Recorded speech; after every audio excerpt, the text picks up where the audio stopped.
Juan Fernandez from the película in Puerto Rico. It is truly a pleasure to get to talk to you about this movie. And I mean, in a movie set, everybody's always sort of quiet for room tone. So was shooting this like an extended version of being in room tone, or is it still sort of a noisy set and it only goes quiet when you guys are shooting and then it sort of enhances everything for you?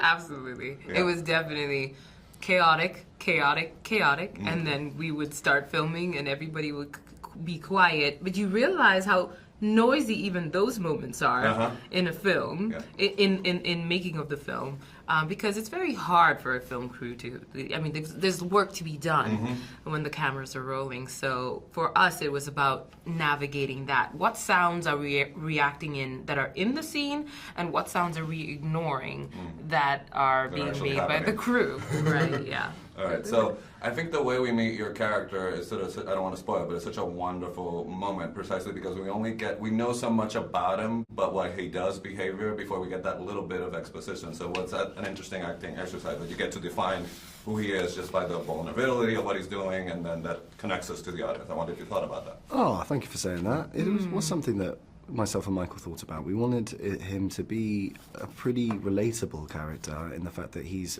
very far away from home. He's very out of his comfort zone as a result of the consequences of what's unfolding in front of him.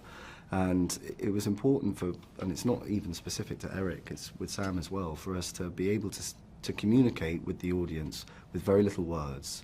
And that was a really interesting challenge, and one I really, really enjoyed, yeah. I'm glad that you enjoyed. Yeah, no, I did. Yeah. It's I don't want to say anything because it's a really great film to discover in the movie. But I think, I mean, your character, in the same way, I'm not going to say any details, but the arc of her is such a fantastic one in sort of like different levels. But what I am going to talk about is sort of like, she says she's mean, but then we sort of discovered this amazing wealth of empathy, you know, that's actually helps her survive. So I wonder if that was interesting for you to sort of play out, like how she navigates the fact that she is very empathetic, even though she's been in this particular situation where she's closed off. Yeah, Samira was a departure from me. Her approach to life is very different from mine, and that's what attracted me to her. You know, she marches to the beat of her own drum. She's not a copycat by any stretch of the imagination, and I like that about her. But she too she comes to learn something about life on this day that she discovers Eric, and I think that's what makes this relationship.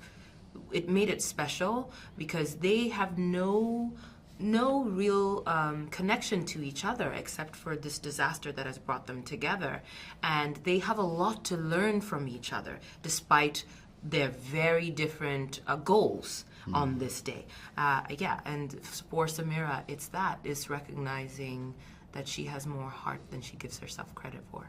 So the other question I want to ask you is, like, you seem to manage to find great things within genre movies. Does that mean that when you get offered something, you're always open to anything because you've managed to find great scripts regardless of what the genre that you're being offered? Yeah, you know, I don't really think about the genre because I think that for me, what's most important is the character and the story we're telling. And sometimes the genre can be a device to tell those stories, but I'm not enamored by the genre. I'm enamored by the characters and the stories that are being told and the people who are telling those stories. So for me, Michael Sarnowski and his what can I call it? His approach to storytelling, his motivations to tell stories is something that's very intriguing to me. Like when you watch the film Pig, there's something very